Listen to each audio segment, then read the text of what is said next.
આજે સાંજે તો કરવાનો હતો ભેળનો પ્રોગ્રામ, તો ચાલો આગળ કહું કઈ રીતે કરીએ તે.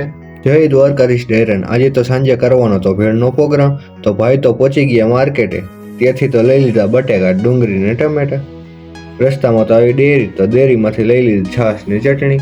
પછી તો નીકળી ગયા પ્રોગ્રામના લોકેશને. પૂરો તો માંડ્યો રીલ જોતા જોતા ડુંગળીનું કટિંગ કરવા. ભેગે ભેગું ટમેટાનું કરી નાખ્યું. એ શું પછી બાકી રાખવો? આવા બટેકા તો ખાલી તમારા ભાઈથી જ બને. આવા બનાવવા માટે ટેલેન્ટ જોઈએ, ટેલેન્ટ જે ખાલી તમારા ભાઈ પાસે જ છે. ક્યાં વાત છે સર? બધું મિક્સ કરીને નાખી દીધા મરી મસાલા, એમાંય પછી નાખી દીધો ચેવડો.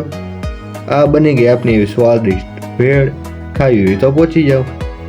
The next day. સવારમાં સામાન લઈને નીકળી ગયા ફ્લાઇટ પકડવા, કેમ કે ભૂરાને તો જવું તું ફોરેન, તો ફ્લાઇટ તો પકડવી જ પડે.